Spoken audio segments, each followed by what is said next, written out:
Jesus is warning us against mixing the old with the new. When we become Christians, we become new people. We talk about being born again. When you're born again, you become a new creature, you become a new person. Jesus gives you a new life. That's why when we are baptizing, especially the kids, we give them the cloth, the white cloth, the cloth of purity. If it is adults, they are told to wear white shirts or white vitambala to signify, that purity. When you are baptized, you are pure, you are white as wool. As you go to sit back. If you're a woman, you go to sit back with a white cloth either on your shoulders or on your head as a chitambala, because you are now a new person. If you're a man, you go back to sit with your white shirt. You are now a new person. If you are a baby, you are given a cloth here. You are now a new person. What does it mean to become a new person? It means that you are getting away from the old life. You are getting away from what you were used to. By embracing this new thing, you have to leave what was there before.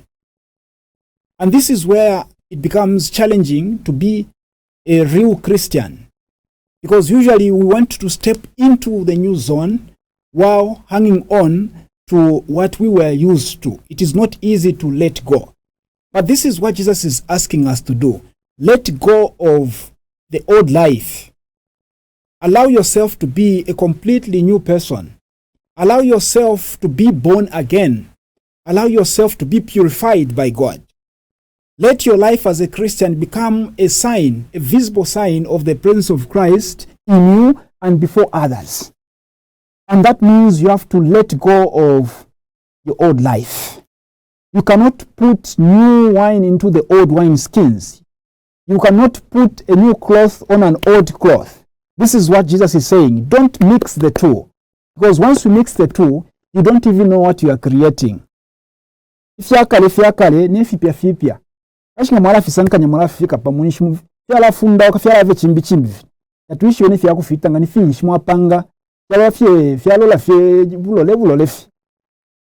But as Christians, we are asked to leave the old life so that we step into that new life, that new zone, that new status given to us by Christ.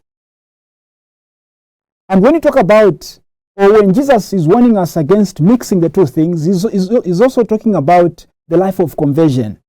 This is what actually conversion is. That you get rid of anything that is destroying your life with Jesus, with God, so that you embrace this new life that He is handing on to you, that He is indicating you. This is the path that you have been following, but from now on, this is the path that you have to follow. And that is what the life of conversion is about. Convert. Leave your old life, embrace the new life. But you see, stepping into the new zone is challenging because you don't really know what lies ahead. And that is where many of us find it difficult to really embrace the new life wholeheartedly, because we know where we are coming from. We know what we had before. Maybe we are even used to that kind of a lifestyle. But then someone comes and says, no, leave that, step into this new thing. You don't know whether this new thing is going to work for you. You don't know whether this is a good idea that you leave that. You have no idea. So the temptation to hold on to the old thing is very high. Conversion is about also taking the risk, allowing yourself or letting go of yourself in order to allow yourself to be held by God. That is what conversion is about. Step into that new life and let yourself go. Let Jesus hold your hand. Let God hold your hand. Allow yourself to be led to what is real, to what is true, to what is pure. That is what conversion is about. But if you step into the new life while you still hold on to the old life, you are putting new wine into the old wine skins, and that doesn't work. It just says the wine skin is going to burst. In other words, to say the two cannot be mixed. Let new wine be put into the new wine skin. Yes, that is going to work. Many of us want to put new wine the old wineskins? Why can't we throw away the old wineskins? Why can't we look for something new, something that can go with, with the new wine? Those that study computers talk about, compatibility. When you are trying to install an app, maybe the computer is going to say, this app cannot be installed on this computer because it is not compatible. It can't go with this computer. But if you try and force it, maybe you might even destroy the computer. It has told you the two cannot. You are forcing the new wine into the old wine skin. It is going to destroy the old wine skin. It is not compatible. The old life is not compatible with the new life. It's either you are this side or the other side. You can't be in both. Like today you are a Christian, tomorrow you are a witch. The other day you are a nganga. You are a witch doctor. Father, come and have lunch with us at home or supper. Oh, okay, I'll come. Then Father comes to the house. Then Father begins to see strange things that you are hanging around the house. But what about that? It looks very strange. That thing there. What is it? Looks very strange. Yoba shifo mwadi chifa chino nchikushali afya kano na uyichingililako epakuti wende omutende muli chino chalo. In one corner there is something chishimba. In one corner. The other corner there is the statue of Mary. The other corner there is this, there is that. Mwalasankanya fya kunse ne fya kwalesa. Ya funda oke fintu na menshinga na afunda kotete muno nokuno amenshi na alubana. Yo shino chikuwa shifo shali afya kano na mustawa ya fine nganine mbo mwakoma kofera fine epakuti ule wako wakosa. Where is your faith? Why can't you trust in God? Why can't you trust that God is going to protect you from the evil forces? Why do you put so much trust in Mishila? Mfia kuikoba ikapa mubidi. Fia kuona wala fiobu mibove. Why can't we? So you are mixing God with ati vakunja. Kunsefie. But the two cannot go together.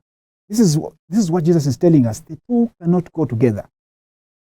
So, my brothers and sisters, as we reflect today on our Christian life and asking especially for the intercession of Mother Teresa, Saint Teresa of Calcutta, let each one of us evaluate oneself. Where do I put more trust in? Is it in God or in other things? As I step into the new life that God is indicating to me, what is it that I'm having difficult or challenging letting go? What is it that I'm still holding to? That which cannot go with what I'm trying to embrace. Because if I embrace both things, I'm going to destroy my life. I'm going to spit you out because it means you don't know where you belong. Meaning now I'm going to spit you out because you don't know where you belong. What is it that I'm finding difficult to let go? And once I'm able to name it, to point a finger at you to say, I'm having it difficult to let go of this particular thing, then allow yourself to be held by God. Open yourself to the Spirit of God. Let yourself be purified. Once you create room for God, once you open your heart so that God can have space in your heart, He's going to lead you along the path of righteousness. And you find it easy to slowly let go of that particular thing that you are finding difficult letting go of. We pray indeed that we may always decide to embrace the new life that God continually gives us by leaving behind that which cannot go with what we are trying to embrace. Amen.